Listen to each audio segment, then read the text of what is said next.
Hello, my name is Robert Jones. I'm Director of Music at the Wren Church of St Bride's, Fleet Street in the City of London. I would like to warmly welcome you to this concert of choral and organ music by Johann Sebastian Bach, which we are presenting online.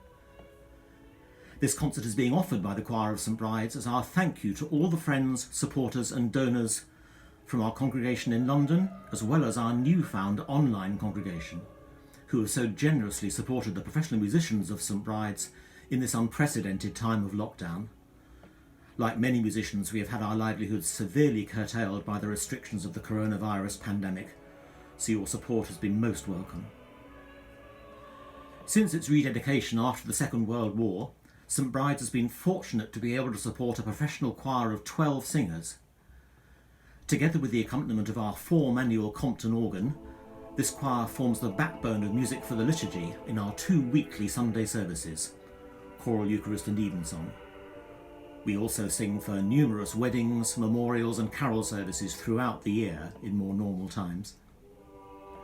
8 years ago, we were one of the first London churches to record and issue our services as a Listen Again feature online, and the resulting archive of choral music has proved to be an invaluable resource in these months, something that has kept me going during the period of lockdown. Although we could no longer sing together live, we have been able to keep hearing our glorious Anglican music with 2 weekly podcasts of these services, created each week ever since lockdown began in March. These podcasts will continue, but I'm delighted to be able to announce that live music is returning to St Bride's at the 11 a.m. Choral Eucharist beginning this Sunday, the 6th of September. As those of you who attend or listen to our services regularly will know, twice a month at Choral Evensong we give our rector a rest from preaching and the choir sings a sermon in music. This is a tradition that was established by one of my predecessors, Gordon Reynolds, with the encouragement of Dowie Morgan, who was the rector of St Bride's during the 1970s and early 1980s. This tradition enables our choir to explore more extended pieces beyond the standard Anglican repertoire, and Bach's motets are perfect examples of the kind of music that fit into this category. I was delighted during my lockdown listening to find 3 performances from our archive which I felt were perfect for inclusion for this, our first online concert.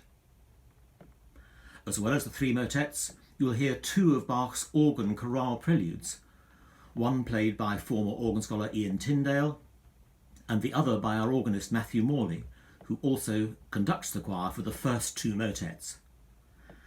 And as an interval feature, we've included a Zoom interview with 4 of our regular choristers, and I'm most grateful to journalist and congregation member Lesley-Ann Jones for hosting this interview.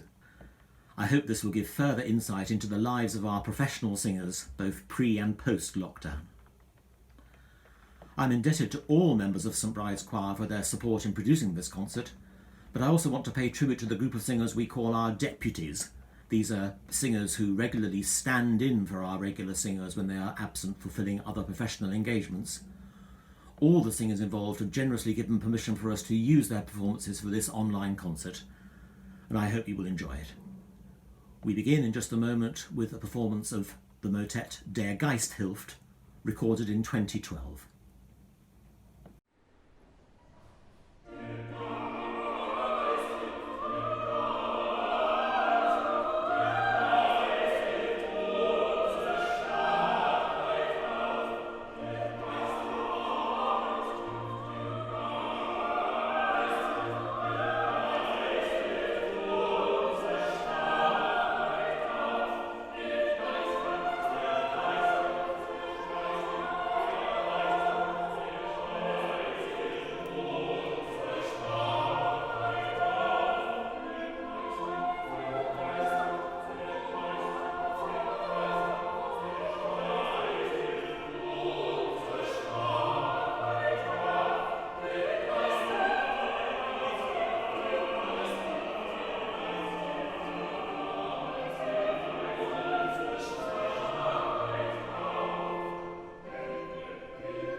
Hello, so I'm Lesley-Ann Jones. I've been a congregant at St Bride's Church since the dark ages of the 1980s, when I was a journalist on the Daily Mail in Fleet Street, as it was then.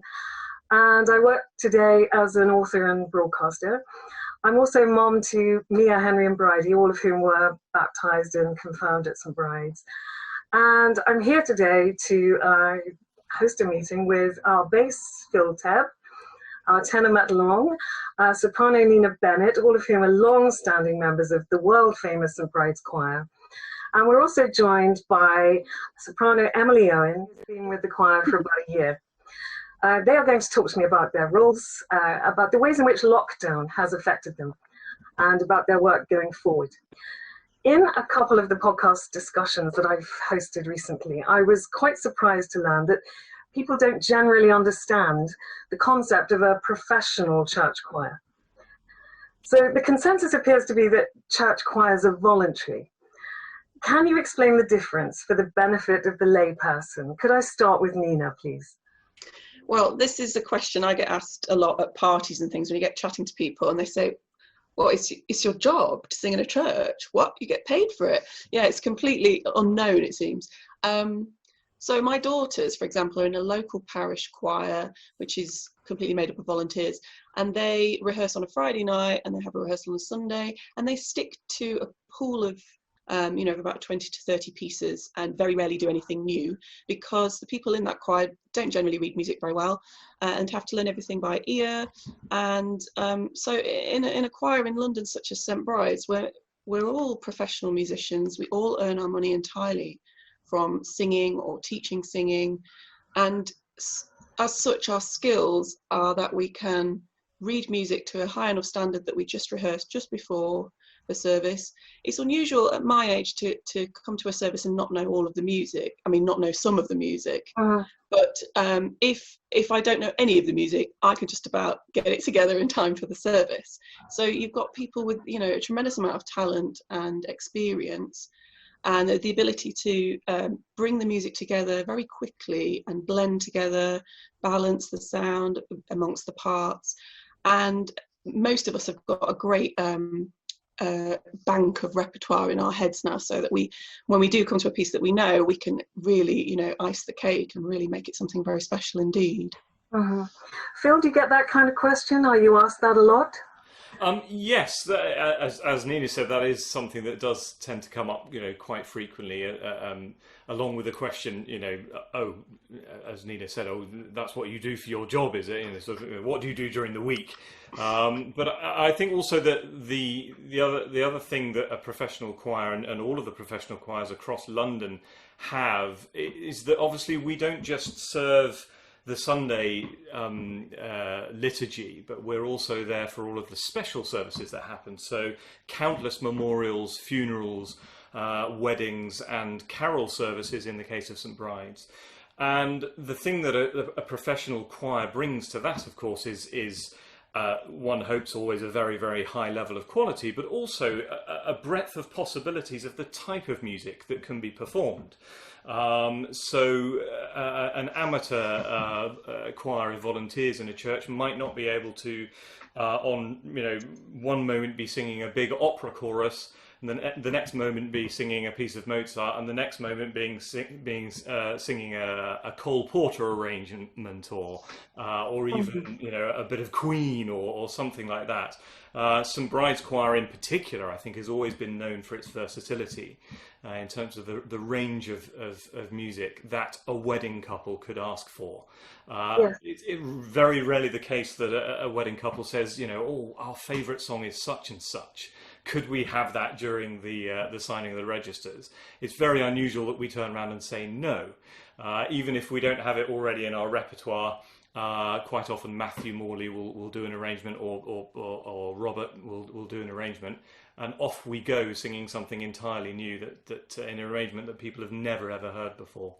That's the kind of thing that you simply wouldn't be able to offer with an amateur choir. Most people wouldn't take that into account, I guess, as well. You're all professional singers, choristers, employed in other areas beyond St Bride's. What proportion of your work relates to our church? Matt, may I ask you first? I mean, personally, it provides about a third of my income, I would say, to be frank. But at times, especially early on, it was providing a lot, and that's well. Perhaps this is the time. I think the professional choir as a model for employing young musicians is invaluable for people coming straight out of university and trying to get into it. The St Bride's is a perfect example of this, but there are others in London. It's a real melting pot of what's going on in the music business and further afield in the choral world, professional choral singing world. And it's a way for young musicians to find a way into this career. It's worrying to think of what might happen if this kind of thing doesn't continue. Emily, what are you working on at the moment? Well, all sorts. Brides, for me, like Matt said, is a variable feast. So Decembers tend to be very busy. But church music, in a wider sense, religious music, provides a huge amount of my income and also my professional work. I'm actually sitting here in West London Synagogue today, so I'm part of their professional choir as well.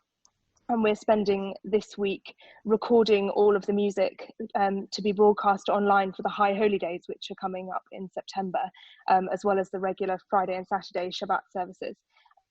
So I'm spending all week in the synagogue, which is a slightly bittersweet experience because as much as it's lovely to sing live with real live people, this is all of my work for September happening in this 1 week. So it's a slightly odd time for professional musicians, but I'm so incredibly grateful both to the synagogue and also to Brides for being so supportive of their regular choir members. So we're all really, really grateful for that lifeline. Of course. Matt, I was very interested to see your mini music makers. I had checked in on those and that looks like a great enterprise that you've come up with to maybe fill some gaps. Well, my wife is in the room, so I would just say that she came up with it. Okay. And now employed by my wife, very much so. We have, we've been incredibly fortunate that Lucy had that going, and that also she had the entrepreneurial, now to say let's do it online immediately, and we did, and it's been a huge success for us. But I realise that's an oddity amongst us. And I have many friends and colleagues for whom the future looks very bleak. And our success with that business, of course, doesn't mean that in 3 months' time we're going to be making any money from it at all. So we're very aware of that. For sure. But it's been a lifeline for us, for our family. So. Overall, how has this current crisis and the consequent shutdown, how has that impacted on your lives, Nina? Well, I mean, it was like a switch being flicked. It just felt like my career was just over like that. It was extraordinary and incredibly stressful. At the start, I just felt sick the whole time. Mm-hmm. That the work was just cancel all the way through. But I mean, I was lucky in that 2 or 3 things that I wasn't able to do, I was paid for, and that kept me going. And it enabled me to sort of get on top of the homeschooling, which is something we might come on to later. Yes. And also caring for my mum, that's another issue. She suddenly got very poorly, not with corona, but with other things. And just trying to find the headspace to look around and think, well, hang on, this is not happening just for a month, is it? This is happening for a while. What else can I possibly do? Beyond Dishy Rishi's grant, how can I earn my living? Because I sort of made my peace with the fact that I'm probably not going to sing much at all for the next year. So I had to think, well, every performer in the known universe is going to want more teaching, more singing teaching. So I might get a bit more of that, and I have. But I've been looking around and diversifying, and my original degree was in English. So I've been setting myself up as a tutor locally, and I've been teaching some English online to the Far East as well. Oh, wow. So yeah, it's changed my life completely. And in some ways for the better. It's good that I'm around for my mum, and it's nice that I'm around for the children a bit more. But it's jolly depressing in many other ways. Sure, oh sure. What other help is available to you, Phil? A very good question. I mean, outside of the for most of us, the main avenue has been the SEIS. Although there are singers who have fallen through the gaps. There's a particular problem for those of us that make part of our income as a singer and part of our income as a teacher in schools. This hasn't affected me because I'm freelance in all of my schools, but some people are PAYE for their school teaching work and freelance for their singing work. And if that makes up roughly 50-50, then they can fall through the gap where they don't get any money from the self-employed scheme, but also their schools won't furlough them because they're not actually a full-time member of staff, even though they're PAYE. Right. There's still things to be ironed out there, aren't there? Yeah, so I mean, there are charitable institutions in the music world that have been stepping up with grants and so on and so forth, but I think a lot of those are rather limited in of course, what they can offer. I have to say, from a personal point of view, I've been quite fortunate that my teaching has continued. I think I lost one pupil out of all of the pupils that I teach, and that's all shifted to online. And actually, I wouldn't normally be teaching through the summer holiday because quite often I would be performing at the proms, off on tours, and maybe hopefully going on a family holiday. But actually this year, there have been a various number of pupils that have wanted to carry on over the summer because they're not going on holiday either. So I've been able to keep earning a little bit of money through my teaching, but it is a fraction of my usual, earnings that I would expect across the summer. And of course, Emily, you were due to get married about now, and you've had to put everything back about a year. You're engaged to a singer, so you're in a similar boat. Has that completely wrecked your plans in your life? Yeah, it's a really weird experience. I was meant to be getting married last weekend, and we actually ended up attending Gareth's grandmother's funeral instead. So a real bizarre time. So we've postponed by a year. I've got really mixed feelings about it, actually. It's such a shame that we're not getting married this year, but equally it doesn't fundamentally change our lives. We've got a lovely house and a mortgage and an allotment, so we're actually doing okay, and like many others here, I feel very grateful that I've had a lot more support and managed to get support from the government and all of those things. So I'm feeling quite stable, but obviously the emotional roller coaster of lockdown is really, it continues actually. Of course, no. What can our congregation be doing to help you, Nina? So far, as Emily and everyone else has said, the St Bride's has been so supportive financially and creatively, encouraging us to put services together, to do readings and to put recitals online, and everybody's made lovely comments about that. So just don't forget us, please. We really, really want to come back one day. As if that would happen. But yeah, of course, no one's going to forget you. Are you optimistic for the future, Matt? No. Really? No, why not? No, I think we work in a business. I mean, there's in a wider scale than just St Bride's, but we work in a business that was struggling anyway, and the news that big venues and the promoters associated with them that put on concerts, are at their knees as well. So many of these venues, even the biggest in the UK and further afield, work on such small margins. They have to fill the place to make it viable, and so it's scary to think that that was the case beforehand. This has had a huge effect. Obviously, I don't see how in the next year, 2, 3, that it's going to be anywhere near back to normal. If you were a promoter, why would you commit to something still with local lockdowns being put on here? And this is in Europe as well. I'm not at all optimistic for the coming 2 or 3 years, certainly. Is anyone optimistic? It's hard to be. Yeah, I think that one of the problems is that certainly in the sort of concert and opera world, everything is worked 2 or 3 years ahead. So that, they're already planning seasons for, as I say, 2 or 3 years ahead. So if and when we get to the point maybe where there is a vaccine, maybe where there is an effective treatment, and that we can get back to some sort of normality, it's going to take a long time, I think, for things to get back to anywhere like normal in terms of concerts and opera. Lizzie, my wife, is a full-time member of the chorus at the Royal Opera House. And they've cancelled, I think, their season right the way through to Christmas now, and I think it probably will be cancelled through to March.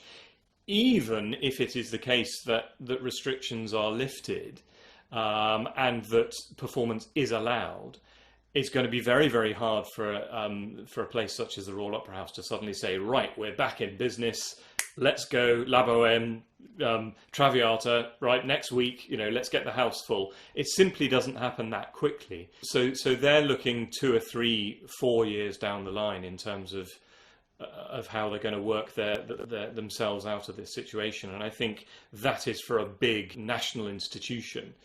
And obviously, we all work for a lot of quite smaller arts organisations that don't necessarily have the financial wherewithal that somewhere like the Royal Opera House does. Mm-hmm. So if it's going to be hard enough for them, it's going to be really tough for a lot of the smaller outfits. Even if we can perform, we also need to persuade audiences that they can come and see us perform. It's all very well us being on stage, but we need a full house to make the economics viable. So it's a real challenge. To have a full house, we need a vaccine, don't we? So we have to continue to hope that a vaccine will be developed soon enough, and that programs and schedules will start to slowly but surely make a comeback. I worry that by the time that happens, of course, how many people have fallen by the wayside? Yeah. How many people will have gone and done a PGCE or this or that and got stuck into another career that they find difficult to give up overnight? Yes, yeah. I'm sorry for you. And also staying fit and healthy and in practice. I don't know about anyone else, but I've found lockdown incredibly difficult to motivate myself to actually practice, and so keeping myself vocally in shape when there is no work is another challenge again. Do you all sing every day? Does everybody practice every day? No, not at the moment. No, I've always been very goal orientated. I'm very focused when I have a goal, and there is no goal at the moment. I had a singing lesson once on Skype, and it was apparent things had gone a little bit backwards. Because it's not easy to do it like this, is it? To do anything like this, it's very intense. It's very focused. And you get a headache. But also, I'm just never alone. I'm never alone anymore, because the children. I mean, if they go back to school, then maybe I will have the headspace to think about. I make them practice their instruments every day, so I should do the same. I should say, right, it's 9 o'clock. I'm practicing. Lead by example. I'm sorry for everyone, but I think we need to keep our spirits up, and we need to keep hoping. We need to keep in touch, all of us, and to support each other. It's all we've got time for really today. I'm so sorry, but it's been an absolute pleasure to talk to all of you, and I look forward to doing this again very soon.